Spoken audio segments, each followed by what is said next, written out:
Hello, నేను miss రావు. హైదరాబాద్లో real estate దారుణంగా పడిపోయింది.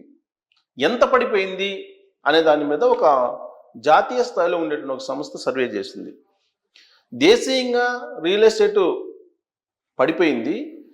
బట్ దేశీయంగా పడిపోయినటువంటి దాన్ని పోల్చుకుంటే హైదరాబాద్లో మరింత దారుణంగా పడిపోయింది. ఏ స్థాయిలో పడిపోయింది అని అంటే, ఒక సంస్థ చేసినటువంటి సర్వే ప్రకారం గతంలో ఎప్పుడూ లేని విధంగా హైదరాబాద్ రియల్ ఎస్టేట్ పడిపోయింది.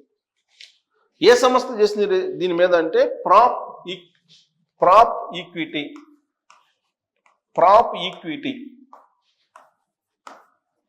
ఈ సంస్థ చేసింది సర్వే. ఈ సంస్థ చేసినటువంటి సర్వే ప్రకారం దేశీయంగా అంటే భారతదేశ వ్యాప్తంగా రియల్ ఎస్టేట్ 23% పడిపోయింది.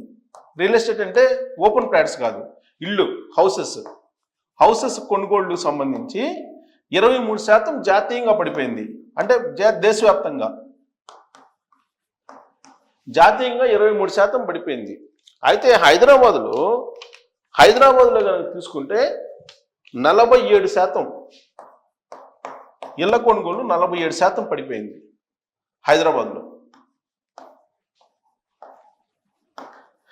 గతంలో ఎప్పుడు కూడా ఇంత దారుణంగా పడిపోయినటువంటి సందర్భం లేదు. 47% గత ఏడాదితో పోల్చుకుంటే ఇళ్ల కొనుగోళ్లు పడిపోయినాయి. అంటే ఏ స్థాయిలో పతనావత స్థితిలో ఉంది రియల్ ఎస్టేట్ అనే దానికి ఈ ప్రాప్ ఈక్విటీ అనేటువంటి సంస్థ తాజాగా విడుదల చేసినటువంటి సర్వే ప్రకారం ఉంది. జనరల్గా ఏంటంటే ఈ సర్వేలు ఎప్పుడు కూడా Q1, Q2, Q3, Q4 అంటే ఇయర్లో ప్రతి 3 నెలలకు ఒకసారి చేస్తూ ఉంటారు. ప్రస్తుతం మనకు Q1 తీసుకోవచ్చు. Q1 తీసుకుంటే ఇది ఫైనాన్షియల్ ఇయర్ 1 అంటాం. ఈ Q1 తీసుకుంటే కనుక జనవరి నుంచి మార్చి దాకా, జనవరి, ఫిబ్రవరి, మార్చి, ఏప్రిల్ వచ్చేసింది కదా. అంటే ఫస్ట్ క్వార్టర్లో ఫైనాన్షియల్ ఇయర్ 1 అనుకోండి, FY1. ఈ ఫైనాన్షియల్ ఇయర్ 1లో గత ఏడాదితో పోల్చుకుంటే 47% తగ్గింది ఇళ్ల కొనుగోళ్లు. 47% తగ్గింది హైదరాబాద్లో. బహుశా హైదరాబాద్ చరిత్రలో ఈ స్థాయిలో ఒక ఉద్యమం అప్పుడు కనిపించింది తప్పితే మళ్ళీ ఇదే కనిపించడం అని చెప్పి చెప్తూ ఉన్నారు. ఆ స్థాయిలో తగ్గిపోయింది, పతనం అయింది. మొత్తం జనవరి నుంచి మార్చి దాకా తీసుకుంటే లాస్ట్ ఇయర్ వచ్చేసి జనవరి నుంచి మార్చి వరకు లాస్ట్ ఇయర్ ఇళ్ల కొనుగోళ్లు మనం తీసుకుంటే కనుక లాస్ట్ ఇయర్ 20,835 లావాదేవీలు జరిగాయని చెప్పి తెలిసింది. అదే ఈ సంవత్సరం ఇప్పుడు ప్రజెంట్ 2025లో కేవలం 11,114 ఇళ్ళు కొనుగోలు. అంటే అది ఎంత తగ్గిందో చూడండి. 47% పడిపోయింది రియల్ ఎస్టేట్. దీనికి కారణం ఏంటి? దీన్ని అనాలిసిస్ చేసుకోవాలంటే కనుక ప్రభుత్వాల యొక్క తీరు, అలాగే గత ప్రభుత్వం అంటే కేసీఆర్ గారి ప్రభుత్వం చేసినటువంటి ఆర్టిఫిషియల్ క్రియేషన్, దీని ఎఫెక్ట్ అనేది ఉంది. ప్రాప్ ఈక్విటీ చెప్తుంది. ప్రాప్ ఈక్విటీ చెప్తున్న దాని ప్రకారం గత ప్రభుత్వం తాలూకు విధానాలు, ఇప్పుడు ప్రభుత్వం యొక్క తాలూకు విధానాలు ఒకటైతే, గత ప్రభుత్వంలో లేనటువంటి ధరలని ఉన్నట్టు క్రియేట్ చేసి ప్రజల కొనుగోలు శక్తిని తగ్గించారు. కొనుగోలు శక్తి తగ్గిపోవడానికి కారణం కేసీఆర్ గారు అని చెప్పి అంచనా వేస్తుంది ఈ సర్వే. వాస్తవంగా అప్పట్లో కేసీఆర్ గారు రియల్ ఎస్టేట్ని నమ్ముకున్నారు. రియల్ ఎస్టేట్ని ఒక పెద్ద అచీవ్మెంట్గా చూపించారు తెలంగాణ సమాజానికి. ఎకరం 100 కోట్లు ఆయన అమ్మి అదే రేటుకి అందరికీ అమ్మేలాగా చేశారు. ప్రభుత్వ భూములను వరుసగా అమ్ముకోవడానికి అలాంటి ప్రయత్నాలు చేశారు ఆయన అనేక సందర్భాల్లో. ప్రభుత్వ భూముల్ని కొన్ని వేల కోట్లకు అమ్మేశారు ఆయన. ఒకవైపు ప్రభుత్వ భూములను ఐడెంటిఫై చేయటం, వాటిని అమ్మడం, వాటి పక్కన ఉండేటువంటి ప్రైవేట్ వెంచర్స్ వాళ్ళకి అదే రేటుకి ప్రైవేట్ వాళ్ళకి అమ్మడం, ఇలా ఒక రియల్ ఎస్టేట్ వ్యాపారాన్ని ఒక యుద్ధ ప్రాతిపదికన ఆయన చేశారు. ఆర్టిఫిషియల్ క్రియేట్ చేశారు. అంటే అవసరానికి మించి ఆ ఉండే ధరని క్రియేట్ చేశారు, ధర ఉండేలాగా. అది ఇప్పుడు నీటి పొడవులాగా పేలిపోయింది. ఆ అపవాదు ఇప్పుడు రేవంత్ రెడ్డి గారి మీద పడుతుంది. ఇప్పుడు రేవంత్ రెడ్డి గారి విధానాల కారణంగా ఈ రియల్ ఎస్టేట్ పడిపోయిందని కాదు. వాళ్ళు చెప్తున్న దాని ప్రకారం, సర్వే ప్రకారం నీటి బుడలాగా తయారు చేశారు, మేడిపండులాగా తెలంగాణ రాష్ట్రాన్ని తయారు చేశారు. 8 లక్షల కోట్ల రూపాయలు అప్పు చేసి కేసీఆర్ గారు వెళ్ళారని చెప్పి రేవంత్ రెడ్డి గారు చెప్తున్నారు. కేసీఆర్ గారి మాటలు నమ్మి అదేదో లంకె బిందెలు ఉంటాయి అనుకున్నాను, కానీ తీరా చూస్తే ఒట్టి కుండలు ఉన్నాయని చెప్పి రేవంత్ రెడ్డి గారు చెప్తున్నారు.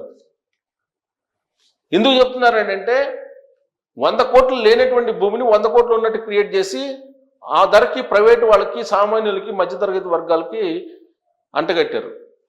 వాళ్ళు భారీగా నష్టపోయారు. ఇప్పుడు కొనుగోలు శక్తి తగ్గిపోయింది.